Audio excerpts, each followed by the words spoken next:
Et les mecs, ça me saoule, c'est tous les mêmes. Je trouve jamais l'homme de mes rêves. En même temps, si l'homme de tes rêves c'est Brad Pitt, c'est sûr que ça va être compliqué. Non mais, je demande pas la lune quand même. Juste qu'il soit beau, qu'il soit intelligent, qu'il ait de l'argent, qu'il sache faire le ménage, qu'il sache faire la cuisine, qu'il me fasse rire. Mais oh, le prince charmant il n'existe pas, réveille-toi. Ah, cette phrase mythique, le prince charmant n'existe pas. On l'a toutes déjà entendue une fois, même vous, je suis sûre. Mais déjà, c'est quoi un prince charmant? Alors, personnage de conte de fées idéalement beau qui délivre et épouse la princesse, homme idéal que recherche toute femme. Bon, ok, les princes charmants, c'est dans les contes de fées. Mais qui nous dit que l'homme parfait n'existe pas? Mais exister, c'est vivre, c'est subsister, être dans la réalité, être repérable. Personnellement, je l'ai jamais vu l'homme avec zéro défaut et je mettrais ma main à couper que toi non plus. Alors on nous mentirait toute notre enfance en nous lobotomisant par des histoires de jolies princesses secourues par de courageux chevaliers, tout ça pour nous faire croire à l'utopie que l'homme idéal représente? Comment avoir foi en l'amour après tous ces mensonges? Bonjour à tous, et vous, qu'en pensez-vous? Est-ce que le prince charmant existe? Tout d'abord, nous découvrirons que l'homme parfait est un idéal utopique et un concentré de clichés. Nous nous interrogerons sur la légitimité de ce prince charmant. Est-il encore utile? On peut penser que toutes ces histoires de prince charmant, de Blanche-Neige, de Cendrillon et toute la panoplie de Walt Disney servent simplement à faire rêver les petites filles et que tout s'arrête en grandissant. Sauf que ça continue à l'adolescence avec des films tournés dans les lycées un peu trop irréalistes, dans le style Kissing Booth ou À tous les garçons que j'ai aimés. Attention à vous, chers spectateurs, vous allez assister à une scène totalement cliché qu'aucune jeune femme n'aura le plaisir de vivre. J'ai encore fait tomber mes cahiers. T'inquiète pas, je suis toujours là au bon moment. Eh, ça te dirait pas de sortir avec moi? J'adorerais.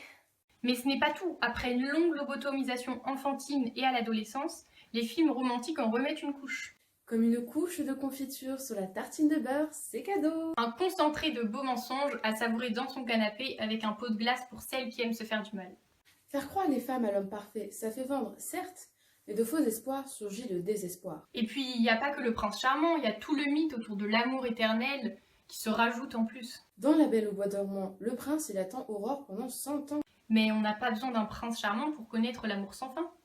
En effet, il suffit de parler à Tata Chantal pour découvrir que même si ça fait plus de 60 ans qu'elle supporte tonton Bernard, ça fait pas de lui un homme parfait. Mais ça ne les empêche pas de s'aimer sincèrement et de fêter leurs 50 ans d'anniversaire de mariage cette année. On n'aurait donc pas besoin de devenir génial comme le plébiscite Vald pour connaître un amour sincère. Et puis certaines personnes continuent à s'aimer malgré les difficultés. Regardez, Nabila et Thomas, ils en sont plus à un coup de couteau près.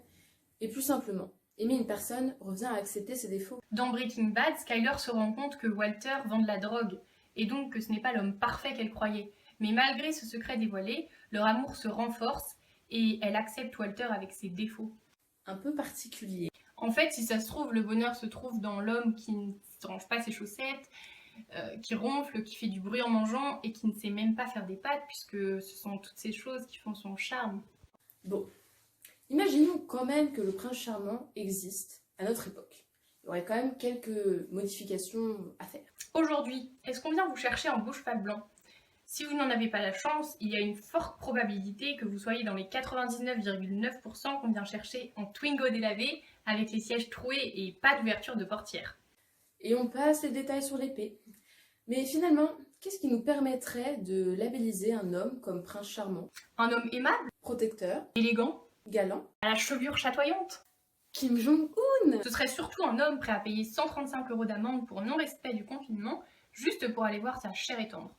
Plus sérieusement, les goûts sont personnels. Et comme le dit le célèbre proverbe, des goûts et des couleurs, il ne faut pas discuter. Il serait en effet impossible de créer un homme parfait selon les critères de chacun.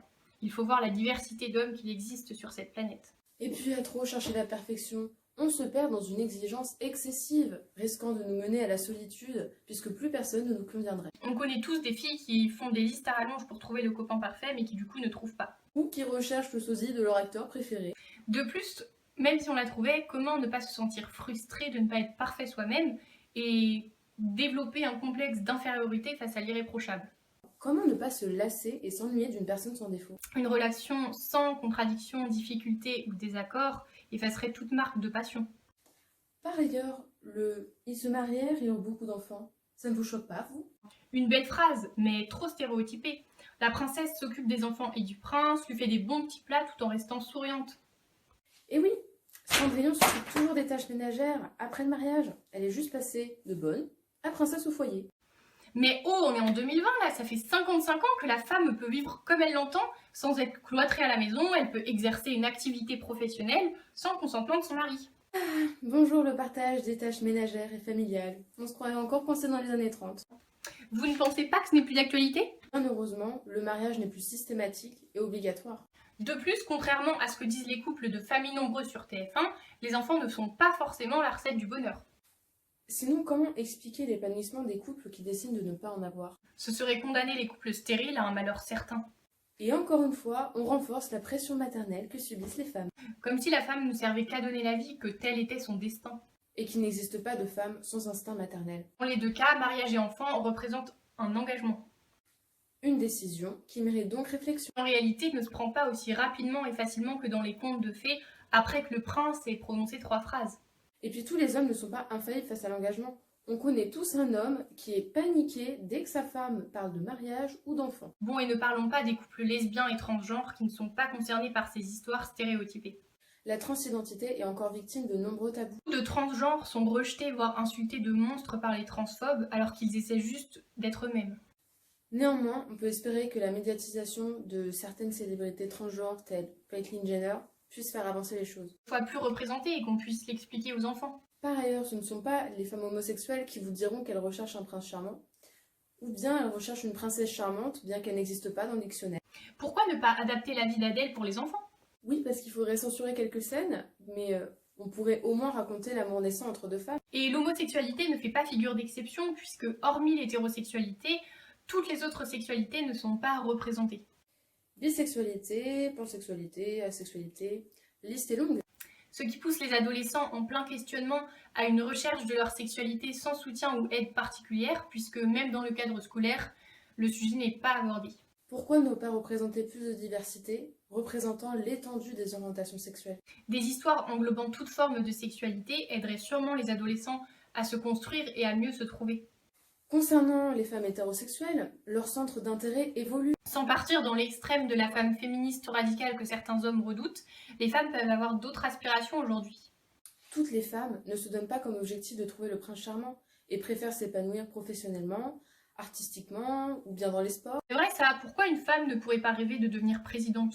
Une certaine Marine l'espère toujours, mais la concernant voudrait mieux que ça reste un rêve et pas une réalité. Ou bien une artiste mondialement connue ?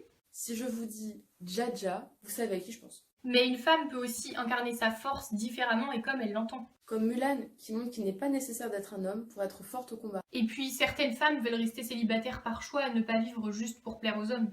Vivre une vie de liberté à la Wonder Woman. La montée de cette indépendance féminine nous montre bien que l'homme n'est pas un sauveur. Bon, puisqu'on ne peut compter que sur nous-mêmes pour être heureux et que personne ne viendra nous sauver, il y a quand même quelque chose que vous pouvez faire pour vous réconforter. Étape 1, aller dans la cuisine. Étape 2, ouvrir le placard à gâteaux. 3, savourer.